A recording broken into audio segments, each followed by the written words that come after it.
Hello students, நம்ம last classல 7th chapter time series and forecastingல இருக்கக்கூடிய சில methods அதுக்கப்புறம் definitions எல்லாமே பார்த்தோம்.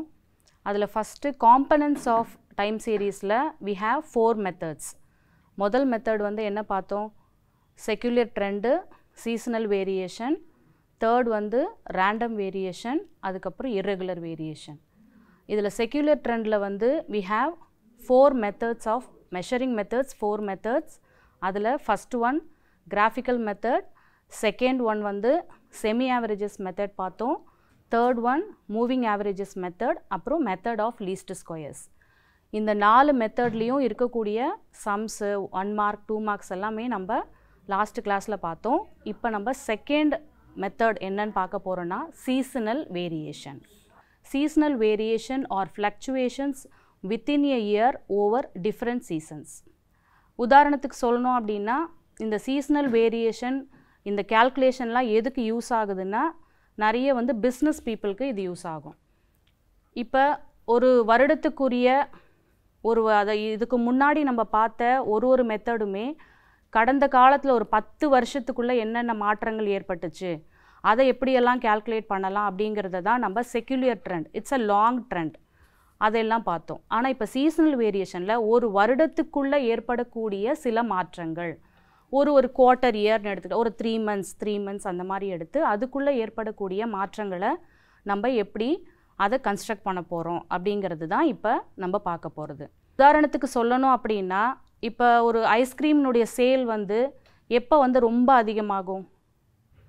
ஒரு சம்மர் சீசனில் தான் அதிகமாகும். இது வந்து வருடத்துக்கு வருடம் வந்து இதே தான் தொடர்ந்துக்கிட்டே இருக்கும். அந்த சம்மர் சீசன் வரும்போது தான் அந்த ஐஸ்கிரீம்னுடைய சேலோ இல்லை குளிர்பானங்களுடைய சேலோ அப்போ தான் வந்து இன்க்ரீஸ் ஆகும்.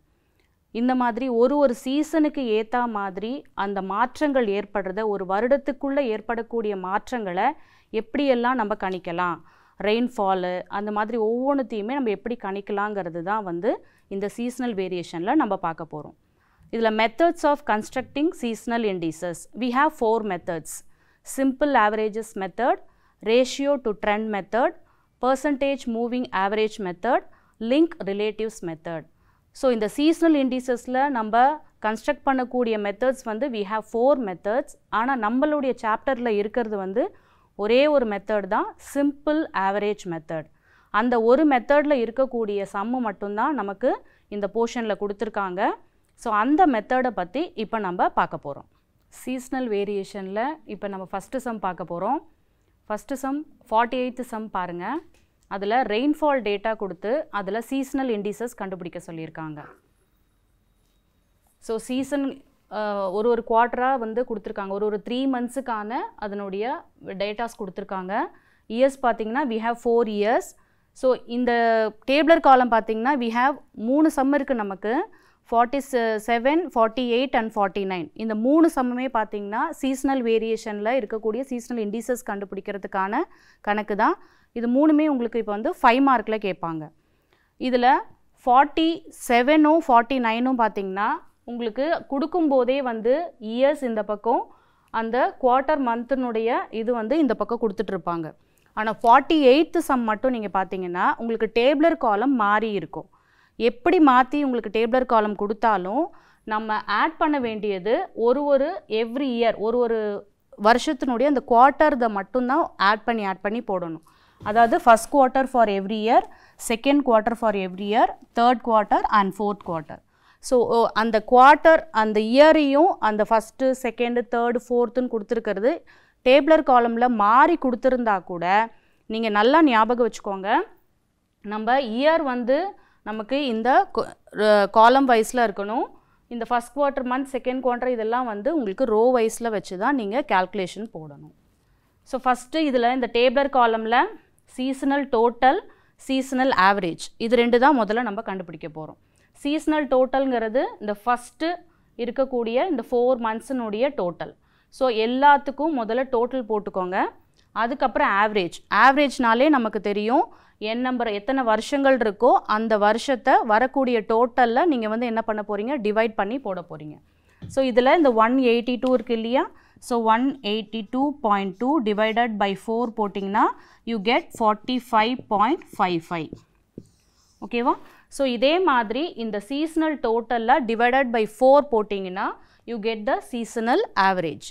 ஸோ சீசனல் ஆவரேஜ் கண்டுபிடிச்சதுக்கப்புறமா நம்ம என்ன கண்டுபிடிக்கணும் அப்படின்னா கிராண்ட் ஆவரேஜ். முதல்ல சீசனல் டோட்டல் கண்டுபிடிச்சோம், சீசனல் ஆவரேஜ் கண்டுபிடிச்சோம், அடுத்தது கிராண்ட் டோட்டல். கிராண்ட் டோட்டல்ங்கிறது என்ன அப்படின்னா இங்கே நமக்கு சீசனல் ஆவரேஜ் கண்டுபிடிச்சோம் இல்லையா, அந்த seasonal average divided by 4. So இங்கே என்ன டேட்டாஸ்லாம் இருக்கோ அதை எல்லாத்தையுமே ஆட் பண்ணி வர ஆன்சரை 4ஆல் டிவைட் பண்ணிங்கன்னா you get grand average. So நம்ம இப்போ டோட்டல், ஆவரேஜ், கிராண்ட் ஆவரேஜ் 3 கண்டுபிடிச்சாச்சு. இப்போ அடுத்தது நம்ம கண்டுபிடிக்கிறது, அதாவது கொஷனில் கேட்டிருக்கக்கூடிய சீசனல் இண்டெக்ஸ் நம்பர்ஸில் இருக்கக்கூடிய சீசனல் இண்டீசஸ் இப்போ தான் நம்ம கண்டுபிடிக்க போகிறோம். அதுக்கான ஃபார்முலா என்ன அப்படின்னா seasonal average divided by grand average into 100. So seasonal average என்ன கண்டுபிடிச்சிருக்கோம் நம்ம, ஒரு ஃபஸ்ட்டு குவார்ட்டர் முதல்ல இதை எடுத்துக்கணும். ஃபஸ்ட் குவார்ட்டரில் என்ன நமக்கு ஆன்சர் கண்டுபிடிச்சிருக்கோம் 45.55. So 45.55 divided by grand average. Grand average என்ன 267.28 into 100. ஸோ இது ரெண்டுத்தையும் டிவைட் பண்ணிவிட்டு 100ஆல் மல்டிப்ளை பண்ணிங்கன்னா you get 17. அதாவது 17 வராது, 17.33 அந்த மாதிரி டெசிமல் வேல்யூஸ் வரும். நீங்கள் எந்த டெசிமல் வேல்யூஸ் வந்தாலுமே அதை ரவுண்ட் ஆஃப் பண்ணி நீங்கள் போட்டுக்கோங்க. டெசிமல் வேல்யூஸ் போடணுன்ற அவசியம் கிடையாது.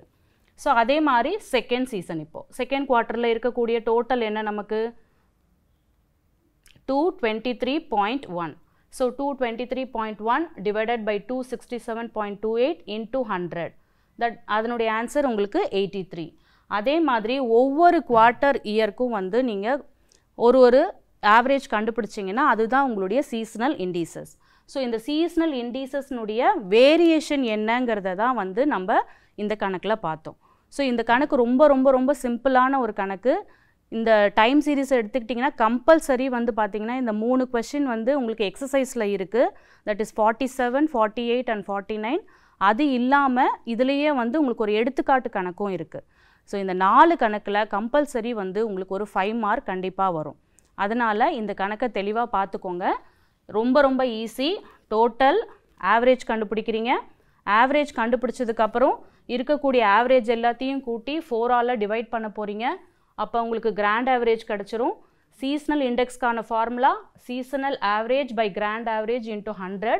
ஸோ அதை வந்து ஒரு குவார்ட்டர் மந்த்தினுடைய average into divided by 267 into 28 போட்டு 100ஆல் நீங்கள் மல்டிப்ளை பண்ணிங்கன்னா உங்களுக்கு ஆன்சர் கிடச்சிரும். இந்த கொஷினில் நீங்கள் பார்க்க வேண்டிய ஒரே ஒரு விஷயம் என்னென்னா, டேபிளர் காலம் பார்க்கும்போது டேபிளர் காலத்தில் மாற்றி கொடுத்துருப்பாங்க. அதாவது இயரையும் அந்த குவார்ட்டர் மந்த் இதையும் சப்போஸ் மாற்றி கொடுத்துருந்தாங்கன்னா இருக்கிற டேட்டாஸை அப்படியே பார்த்து நீங்கள் ஆட் பண்ணக்கூடாது. நம்ம நல்லா ஞாபகம் வச்சுக்கோங்க, எவ்ரி இயர்னுடைய first quarter, second quarter, third quarter, fourth quarter, அந்த குவார்ட்டர் மந்த்தினுடைய டோட்டலை போட்டு அதுக்கு தான் ஆவரேஜ் கண்டுபிடிக்கணும். ஏன்னா இந்த மாதிரி நிறைய தவறுகள் வந்து நிறைய தடவை பிள்ளைங்க பண்ணிடுறாங்க. அதனால் நீங்கள் அந்த மந்த்தையும் இந்த குவார்ட்டர் மந்த்தையும் மட்டும் பார்த்து ஒழுங்காக செய்யணும் நீங்கள். இப்போ அடுத்து நம்ம பார்க்க போகிறது சைக்ளிக்கல் வேரியேஷன். சீசனல் வேரியேஷன் பார்த்த மாதிரி இப்போ அடுத்தது சைக்ளிக் வேரியேஷன். இது வந்து உங்களுக்கு 2 மார்க் கொஷனில் டிஃபைன் சைக்ளிக் வேரியேஷன் அப்படின்னு கேட்பாங்க. அதனுடைய ஆன்சர் பார்த்தீங்கன்னா cyclic variation refer to periodic moments in the time series above the trend line described by upswings and downswings. They occur in a cyclic fashion over an extended period of time more than a year. For example, the business cycle may be described as follows. அந்த படம் நீங்கள் கண்டிப்பாக வரைஞ்சி தான் ஆகணும். அதில் தான் உங்களுக்கு prosperity, depression, decline and recovery. அதாவது என்னென்னா, ஒரு பிஸ்னஸில் வந்து ஒரு லாபம் நிறைய வரும்போது திடீர்னு ஒரு இடத்துல ஒரு சர்க்கிள் வரும். அந்த சர்க்கிள் வரும்போது அந்த அபிவிருத்தியெல்லாம் குறையும் போது அவங்களுக்கு ஒரு மன வருத்தம் ஏற்பட்டு திரும்பவும் அவங்க ரெக்கவர் ஆகி பழைய நிலைமைக்கே வர்றது. அதாவது ஆரம்பித்த திரும்ப அதே நிலைமைக்கு வர்றது தான் வந்து நம்ம சைக்ளிக் வேரியேஷனில் சொல்கிறோம். அதாவது எந்த இடத்துல நம்ம ஆரம்பிக்கிறோமோ நடுவில் சில மாற்றங்கள்லாம் ஏற்பட்டு ஒரு வருடத்துக்குள்ளேயோ அதாவது ஒரு வருடத்துக்கு மேற்பட்டோ வந்து மோர் தென் ஏ இயர், ஒரு வருடத்துக்கு மேலே வந்து ஒரு பல வருடங்களாக, இப்போ பிஸ்னஸ்னால் அப்படி தான் இருக்கும். ஒரு 5 இயர்ஸ் வந்து நிறைய லாபங்கள் இருக்கும். திடீர்னு ஒரு வருஷம் வந்து நிறைய டிப்ரெஷன் வந்துடும் அவங்களுக்கு. அதுக்கப்புறம் அதுலேருந்து ரெக்கவர் ஆகி வருவாங்க. ஸோ இதை தான் வந்து நம்ம சைக்ளிக் வேரியேஷனில் சொல்கிறோம். இது கண்டிப்பாக உங்களுக்கு ஒரு 2 மார்க் கொஷினாக வரக்கூடியதாக இருக்கும். அடுத்தது நம்ம பார்க்க போகிறது இர்ரெகுலர் வேரியேஷன். இதுவுமே இதில் இருக்கிற ஒரு டாப்பிக்குமே உங்களுக்கு 2 மார்க்கில் டெஃபினிஷனாக கேட்கலாம்.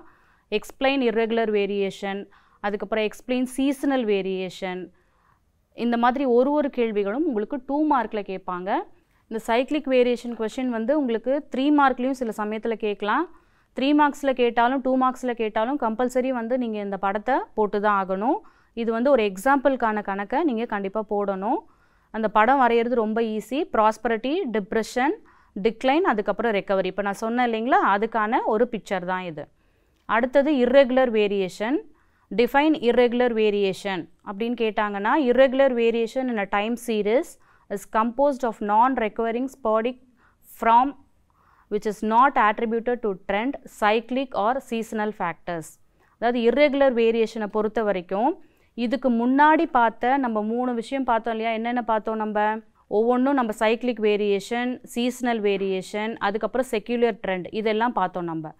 இதில் இல்லாத ஒரு விஷயம்தான் இந்த இர்ரெகுலர் வேரியேஷன். ஏன்னா இதிலெல்லாம் பார்த்தீங்கன்னா ஒரு 10 வருஷத்துக்கான டேட்டாஸ் வந்து நம்ம செக்யூலர் ட்ரெண்டில் எடுத்தோம் அப்படின்னா ஒன்று இறங்கு வரிசையில் இருக்கும், இல்லை ஏறு வரிசையில் இருக்கும். அடுத்து நம்ம பார்த்த சீசனல் வேரியேஷன்னா இந்த சீசனில் என்ன நடக்குதோ அது வந்து அடுத்த சீசனில் திரும்பவும் ரிப்பீட் ஆகக்கூடியது தான். சைக்ளிக் வேரியேஷனை பொறுத்த வரைக்கும் ஸ்டார்டிங் என்ன ஆரம்பிக்கிறோமோ அதுவே திரும்ப அதே இடத்துக்கு வரக்கூடியது சைக்ளிக் வேரியேஷன்.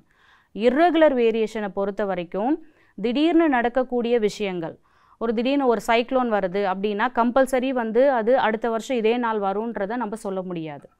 ஒரு 10 வருஷத்துக்கு முன்னாடி நடந்த ஒரு விஷயமாக இருந்தாலும் 10 வருஷத்துக்கு அப்புறம் இதுதான் நடக்குங்கிறத நம்மளால் சொல்ல முடியாது.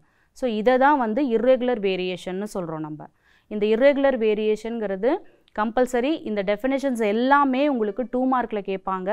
அதனால் இந்த டெஃபினேஷனை படிச்சுக்கோங்க. இது வரைக்கும் நம்ம பார்த்தது எல்லாமே டைம் சீரீஸில் இருக்கக்கூடிய கொஸ்டின் ஆன்சர்ஸ் எல்லாம் பார்த்தோம். இப்போ நம்ம அடுத்தது பார்க்க போகிறது பார்த்திங்கன்னா ஃபோர்காஸ்டிங். ஸோ ஃபோர்காஸ்டிங் ஃபஸ்ட்டு கொஷினே உங்களுக்கு ஃபோர்காஸ்டிங்கில் டெஃபினிஷன் ஆஃப் ஃபோர்காஸ்டிங் கேட்பாங்க. Forecasting refers to the analysis of past and present conditions with a view of arriving at rough estimates about the future conditions. அதாவது தமிழில் முன்கணிப்பு முறைன்னு சொல்லுவோம். நம்ம கடந்த காலத்துக்கும் இப்போ நடந்திருக்கிற விஷயங்களையும் நம்ம கணிச்சு எதிர்காலத்தில் இப்படி நடக்கலாம் அப்படின்னு முன்னாடியே நம்ம ப்ரிகாஷனரியாக இருக்கிறத தான் ஃபோர்காஸ்டிங்னு சொல்கிறோம். அதுதான் forecasting refers to the analysis of past and present conditions with the view of arriving at rough estimates about the future conditions. எதிர்காலத்தில் நடக்கக்கூடிய சில விளைவுகளை வந்து முன்கூட்டியே வந்து நம்மளை தற்காத்துக்கிறதுக்கு தான் வந்து இந்த ஃபோர்காஸ்டிங் நம்ம பயன்படுத்த போகிறோம்.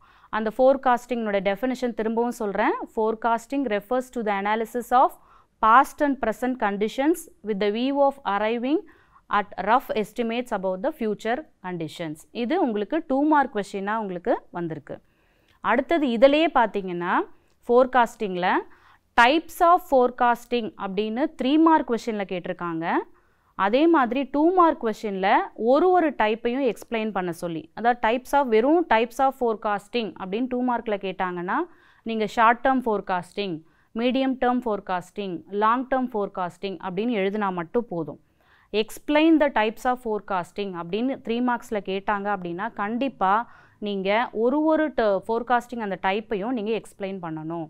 இப்போ உதாரணத்துக்கு இப்போ types of forecasting, explain the types of forecasting 3 மார்க்ஸில் கேட்குறாங்க. அப்போ நீங்கள் என்ன எழுதணும் அப்படின்னா first short term forecasting problems involve predicting events for a few time periods. Short டேர்ம்னாலே ஒரு 2 நாட்களுக்குள்ள, அதாவது நாட்கள், மாதங்கள், அப்புறம் வாரங்கள், இதுக்குள்ளே நடக்கக்கூடிய சில விஷயங்களை கணக்கிட்டு சொல்கிறது தான் ஷார்ட் டேர்ம். மீடியம்ங்கிறது 1லேருந்து 2 வருஷத்துக்குள்ளே நடக்கக்கூடிய விஷயங்கள். லாங் டேர்ம்ங்கிறது மோர் தென் 2 இயர்ஸ். இதை நல்லா ஞாபகம் வச்சுக்கோங்க. நீங்கள் எழுதும் போதே வந்து இந்த வார்த்தைகளை மட்டும் எழுதினாலே போதும். Short term forecasting involves days, weeks, months, few time பீரியட்ஸ்ன்னு போட்டுட்டு ப்ராக்கெட்டில் டேஸ், வீக்ஸ், மந்த்ஸ் அப்படின்னு போட்டுட்டிங்கன்னா அது வந்து உங்களுக்கு 2 மார்க் கொஷின். மீடியம் டேர்ம் ஃபோர்காஸ்டிங்னு கேட்கும்போது அதில் வார்த்தை நீங்கள் எதை மென்ஷன் பண்ணணும்? 1 to 2 years into the future. அதாவது கடந்த ஒரு வருடம், இந்த வருடத்தை வச்சு ஃப்யூச்சரை வந்து நம்ம ப்ரிகாஷனர் பண்ணிக்கிறதுக்காக நம்ம கால்குலேட் பண்ணக்கூடியது தான் மீடியம் டேர்ம் ஃபோர்காஸ்டிங். லாங் டேர்ம்னும் போதே பியாண்ட், அதாவது many years, beyond that many years, அதாவது 2 இயர்ஸுக்கு மேலே அப்படிங்கிறத ஞாபகம் வச்சுக்கோங்க. இந்த வார்த்தைகள் கண்டிப்பாக இருந்தால் மட்டும்தான் உங்களுக்கு மார்க் வரும். ஷார்ட் டேர்ம்னா ஃபியூ டைம் பீரியட்ஸ், மீடியம் டேர்ம்னா 1 to 2 years, லாங் டேர்முங்கிறது வந்து problems can be extended beyond that many years. அந்த மெனி இயர்ஸுங்கிற வார்த்தை கண்டிப்பாக இருக்கணும். இந்த கேள்வியை உங்களுக்கு கம்பைன் பண்ணி define forecasting and types of forecasting அப்படின்னு கேட்டுட்டு வித் எக்ஸாம்பிள்ஸ்ன்னு கேட்டாங்க அப்படின்னா அது 5 மார்க் கொஷின்லேயும் உங்களுக்கு கேட்கலாம். அதனால் இந்த கேள்விகளை வந்து நீங்கள் தெளிவாக படித்து தெரிஞ்சுக்கிறது நல்லது. இப்போ இந்த பாடத்தில் இருக்கக்கூடிய 1 மார்க் கொஷின்ஸ் நம்ம பார்க்கலாம். ஃபஸ்ட்டு கொஷின் பாருங்கள். An overall tendency of rise or fall in time series is called seasonal variation, secular trend, cyclical variation, irregular variation. நமக்கு நல்லாவே தெரியும், அதாவது ஒரு டெண்டன்சி வந்து ரேஸ், அதாவது ஒன்று ஓவராலாக ரேஸ் ஆகணும், இல்லை வந்து ஓவராலாக குறையும். இது நம்ம எதில் பார்த்தோம் அப்படின்னா செக்யூலர் ட்ரெண்டில் தான் அந்த கணக்கில் பார்த்தோம். 3 years மூவிங் ஆவரேஜஸ்ஸு, அதுக்கப்புறம் 4 years மூவிங் ஆவரேஜஸ், அதிலலாம் என்ன ஆகுது, ஒன்று இன்க்ரீஸ் ஆகுது இல்லை டிக்ரீஸ் ஆகுது. ரேஸ் ஃபால் ரெண்டுமே ஒரே இடத்துல இருக்கிறதுனால அதுக்கான ஆன்சர் வந்து பார்த்திங்கன்னா B, secular trend. Second question. The component having primary use for short-term forecasting is cyclical variation, irregular variation, seasonal variation and trend. Short term forecasting, short டேர்ம்னாலே நம்ம என்ன படித்தோம், இப்போ தான் நம்ம முன்னாடி 2 மார்க் கொஷினில் உங்களுக்கு நான் எக்ஸ்பிளைன் பண்ணேன். ஷார்ட் டேர்ம்னாலே ஒரு 1 or 2 இயர்ஸ்க்குள்ளே நடக்கிற விஷயம். ஸோ சீசனல் வேரியேஷன் நம்ம என்ன கண்டுபிடிக்கிறோம், அதில் ஒரு வருடத்துக்குள்ளே ஏற்படக்கூடிய மாற்றங்களை தான் குவார்ட்டர் மந்த்தாக எடுத்து நம்ம கால்குலேட் பண்ணோம். அப்போ இதுக்கான ஆன்சர் வந்து என்ன, சி, சீசனல் வேரியேஷன். அடுத்து 3வது கேள்வி. Cyclical movements are due to ratio to trend, seasonal, trend, trade cycle. Cyclic variationனாலே நம்ம என்ன சொல்கிறோம், ஒரு சுழல் முறை. ஸோ அப்போ அது கண்டிப்பாகவே என்ன வரும் நமக்கு answer, trade cycle. 4th question பாருங்கள். Data on annual turnover of a company over a period of 10 years can be represented by a time series, an index number, parameter, a statistic. ஒரு 10 இயர்ஸ்க்கான turn over டேட்டாவை நம்ம எதில் தான் நம்மளால் represent பண்ண முடியும். இப்போ நம்மளுடைய சாப்டரே என்ன chapter, time series. Time series starting படிக்கும் போது நம்ம என்ன படித்தோம், ஒரு 10 வருடங்கள் அதுக்குள்ளே எடுக்கக்கூடிய டேட்டாவை எப்படியெல்லாம் ரெப்ரசன்ட் பண்ணுறதுங்கிறது தான் டைம் சீரீஸ்ன்னு நம்ம முதல்லையே படித்தோம். அப்போ இதுக்கான ஆன்சர் என்ன, ஏ, டைம் சீரீஸ். அடுத்து 5th கொஷின் பாருங்கள். The component having primary use for long-term forecasting is cyclical variation, B, irregular variation, C, seasonal variation, trend. Long-term forecasting. Long டேர்ம்னாலே என்னது, ஒரு 10 வருடங்களுக்கு மேலே, 10 வருஷத்துக்குள்ள அந்த மேலே இருக்கிறதுனாலே நம்ம என்ன சொல்லுவோம், நம்ம ஃபஸ்ட்டு மெத்தட் என்னது, செக்யூலியர் ட்ரெண்ட். அந்த ட்ரெண்டுங்கிறது தான் அதுக்கான சரியான பதில், டி, ட்ரெண்ட். 6th கொஷின் பாருங்கள். A time series is set of data recorded periodically at equal time intervals at successive point of time, all the above. Time series எல்லாம் நம்ம எப்படி ரெக்கார்ட் பண்ணுறோம், பீரியாடிக்கலாகவும் ரெக்கார்ட் பண்ணுறோம். ஒரு ஈக்குவல் டைம் இன்டர்வல்ஸ், அதாவது முதல் 3 மாதம்னா அதுக்கு அடுத்த 3 மாதம், அதுக்கு அடுத்த 3 மாதம் அப்படின்னு என்ன பண்ணுறோம், ஈக்குவல் டைம் இன்டர்வல்ஸ் கொடுத்தும் நம்ம ரெக்கார்ட் பண்ணுறோம். அதே மாதிரி சக்ஸசிவ் பாயிண்ட் ஆஃப் டைம்னும் போது நம்ம சைக்ளிக் வேரியேஷனில் பண்ணுறோம் இல்லையா, அதாவது ஒரு ஏற்றம் ஒரு இறக்கம் திரும்ப ஒரு ஏற்றம் வருது. அந்த மாதிரி சக்ஸசிவ் பாயிண்ட் ஆஃப் டைம்லேயும் நம்ம டைம் சீரீஸினுடைய டேட்டாவை ரெக்கார்ட் பண்ணுறோம். அப்போ இதுக்கான பதில் என்ன, இதில் இருக்கக்கூடிய எல்லாமே, all the above. D, all the above தான் இந்த 6th ஆன்சர். 7th பாருங்கள். A time series consists of 2 components, 3 components, 4 components, 5 components. நமக்கு நல்லாவே தெரியும் என்ன ஆன்சர் 4 components. அடுத்து 8th question பாருங்க. Irregular variation in a time series can be due to trend variations, seasonal variations, cyclic variations, unpredictable causes. நான் சொன்னேன் இல்லைங்களா irregular variationனாலே என்னது தவிர்க்க முடியாதது திடீர்னு நடக்கக்கூடிய விஷயங்கள் தான் irregular variation. ஒரு earthquake-ஓ இல்லை ஒரு வெள்ளமோ அதெல்லாம் வந்துச்சுன்னா unpredictable causes. ஸோ அந்த மாதிரி வரக்கூடியதை தான் நம்ம irregular variationனு நம்ம டெஃபினிஷனில் படித்தோம். இப்போ இதுக்கான கரெக்டான ஆன்சர் என்ன D unpredictable causes. 9th one, the terms prosperity, recession, depression and recovery are in particularly attached to. இப்போ தான் டெஃபினிஷனில் படித்தோம் இல்லையா நம்ம சைக்ளிக் வேரியேஷனில் முதல்ல அபிவிருத்தி அதிகமாகும், அதுக்கப்புறம் ஒரு பின்னடைவு ஏற்படும், திரும்ப அதிலிருந்து மீட்சி வரும். அதாவது ப்ராஸ்பரிட்டி ஒரு டிப்ரெஷன் மூலமாக ஒரு ரெசெஷன் வரும், அதுக்கப்புறம் அதிலிருந்து ரெக்கவரி. இது நம்ம எந்த டெஃபினேஷனில் படித்தோம் சைக்ளிக் மூமெண்ட்ஸில் படித்தோம். அப்போ இதுக்கான கரெக்டான ஆன்சர் என்ன C cyclical moments. 10th question பாருங்க. An additive model of time series with components T, S, C and I is A வந்து y is equal to S into C into I. Next B வந்து y is equal to T plus S plus C plus I. இதுக்கான கரெக்டான answer நம்மளுக்கு பார்க்கும் போதே தெரிஞ்சிடும் T, S, C, I. அதாவது Tங்கிறது என்னது உங்களுக்கு ட்ரெண்டு, அதுக்கப்புறம் Sங்கிறது சீசனல் வேரியேஷன், Cங்கிறது சைக்ளிக் வேரியேஷன், ஐங்கிறது இர்ரெகுலர் வேரியேஷன். இப்போ தான் அது நாளத்தை பற்றியும் படித்தோம்.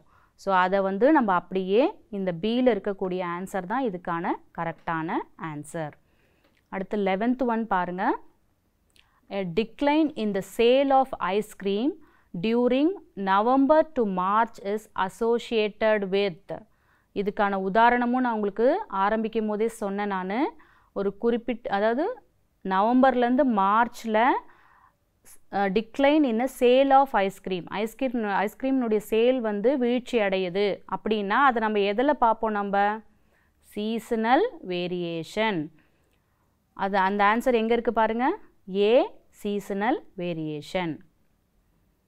அடுத்தது business forecast are made on the basis of future data, past data, tax regulations, government policies. Business forecasting அந்த முன்கணிப்பு முறையை வந்து எப்படி அவங்க ஒரு தொழிலில் வந்து முன்கணிப்பு முறைங்கிறது எதை வச்சு அவங்க கணிப்பாங்க பாஸ்டில் நடந்த டேட்டாஸ் முன்னாடி நடந்த விஷயங்களை வச்சு தான் ஃப்யூச்சரை வந்து அவங்களால என்ன பண்ண முடியும் ப்ரிகாஷனரியாக இருக்க முடியும். அப்போ அதுக்கு என்ன நம்ம ஆன்சர் கரெக்டான answer is B past data. அடுத்த question. The 4 components of time series in a multiplicative model are independent, interdependent, constant and additive. இது எல்லாமே நமக்கு தெரியும். மல்டிப்ளிகேட்டிவ் மாடல்னாலே நமக்கு என்னது பி இன்டர்பெடன்ட். அடுத்த கேள்வி போலாம். 14th question. In the least square theory, the sum of squares of residuals is 0, minimum, constant and maximum. least square theoryல sum of the squares வந்து நமக்கு கண்டிப்பாக என்னவா தான் இருக்கும் மினிமமாக தான் இருக்கும். அப்போ அதனுடைய ஆன்சர் என்ன பி மினிமம். அடுத்து பாருங்க 15th question. No statistical techniques for measuring or isolating is available. Cyclic variation, seasonal variation, erratic fluctuations and D வந்து secular trend. இப்போ இதில் பாருங்கள் ஸ்டாட்டிஸ்டிக்கல் டெக்னிக்ஸ் எல்லாம் இப்போ நம்ம ஸ்டாட்ஸ் தான் நம்ம படிச்சுட்ருக்கோம். அதில் சைக்ளிக் வேரியேஷனுங்கிறத இந்த சாப்டரில் பார்த்தோம், சீசனல் வேரியேஷனும் நம்ம இந்த சாப்டரில் பார்த்தோம், செக்யுலர் ட்ரெண்டும் பார்த்துட்டோம். இந்த எராட்டிக் ஃப்ளக்சுவேஷனுங்கிறது மட்டும்தான் ஸ்டாட்டிஸ்டிக்கல் டெக்னிக்ஸ் கிடையாது. அதனால் கரெக்டான ஆன்சர் என்ன நமக்கு இங்கே கொடுத்துருக்கிறதே என்ன கொடுத்துருக்காங்க no statistical techniques for measuring or isolating is available னு கொடுத்துருக்காங்க இல்லையா. அப்போ இங்கே என்ன போடுவோம் erratic fluctuations. ஸோ இதில் இருக்கக்கூடிய 1 மார்க்ஸ் பார்த்தீங்கன்னா யூ ஹேவ் 15 1 மார்க்ஸு. இந்த 15 1 மார்க்ஸுக்கான ஆன்சரையும் கொஷினையும் இப்போ நான் உங்களுக்கு எக்ஸ்பிளைன் பண்ணேன். இதே மாதிரி 2 மார்க்ஸும் உங்களுக்கு எக்ஸ்பிளைன் பண்ணியிருக்கேன் நான். இப்போ 1 மார்க் பார்த்தோம். 1 மார்க்கில் இருக்கக்கூடிய கேள்விகள்லாம் உங்களுக்கு கேள்வி பதில்கள் கண்டிப்பாக புரிஞ்சிருக்கும். இப்போ இது வரைக்கும் நம்ம இந்த பாடத்தில் எடுத்த டெஃபினிஷன்ஸ் அதெல்லாம் இன்னொரு தடவை நம்ம ரீகால் பண்ணி பார்த்துக்கலாம். ஃபஸ்ட்டு நம்ம பார்த்ததே டெஃபினிஷன் ஆஃப் டைம் சீரீஸ். உங்களுக்கு 2 மார்க் கொஷினில் கண்டிப்பாக இதை கேட்பாங்க. Time series refers to any group of statistical information collected at regular intervals of time. இந்த பதிலோட ரொம்ப ரொம்ப முக்கியமானது இந்த ரெகுலர் இன்டர்வல்ஸ் ஆஃப் டைம், அது கண்டிப்பாக இருக்கணும்.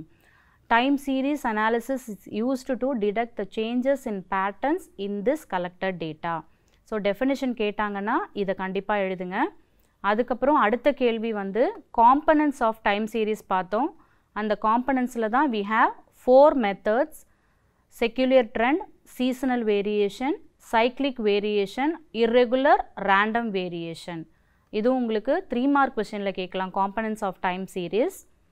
அடுத்த கேள்வி மெத்தட் ஆஃப் மெஷரிங் ட்ரெண்ட். அந்த மெஷரிங் ட்ரெண்டுனுடைய மெத்தட்ஸ் என்னென்னு பார்த்தீங்கன்னா we have 4 methods. One is graphical method, second one is semi-averages method, third one moving averages method, and fourth one method of least squares. So இதில் இருக்கிறது எல்லாமே பார்த்தீங்கன்னா உங்களுக்கு டெஃபினிஷனில் கேட்பாங்க. 2 marks 3 மார்க்ஸில் இந்த கொஷின்ஸ் கண்டிப்பாக வரும். இதில் இருக்கிற இந்த பாடத்தில் இருக்கிற எல்லா டெஃபினிஷனுமே, அதாவது டைம் சீரீஸ்னா என்ன, ஃபோர்காஸ்டிங்னா என்ன, seasonal variation, cyclic variation, irregular variation, அதே மாதிரி டைப்ஸ் ஆஃப் ஃபோர்காஸ்டிங், இது எல்லாமே கண்டிப்பாக உங்களுக்கு 2 மார்க் கேள்வியில் கேட்கக்கூடிய கேள்விகள். அதனால் இதை நீங்கள் கொஞ்சம் நல்லா படிச்சுக்கோங்க. அதே மாதிரி அடுத்தது சீசனல் வேரியேஷனில் ஒரு கணக்கு. ஸோ மொத்தமே 5 மெத்தட்ஸ் ஆஃப் சம்ஸ் தான் வந்து உங்களுக்கு இந்த சாப்டர்லேயே இருக்குது. அந்த 5 மெத்தடில் இருக்கிற கணக்குகளையும் நம்ம லாஸ்ட் கிளாஸில் பார்த்தோம். அதையே திரும்ப ஒரு தடவை போட்டு பார்த்துட்டு நீங்கள் பயன்பெறணும். நன்றி, வணக்கம்.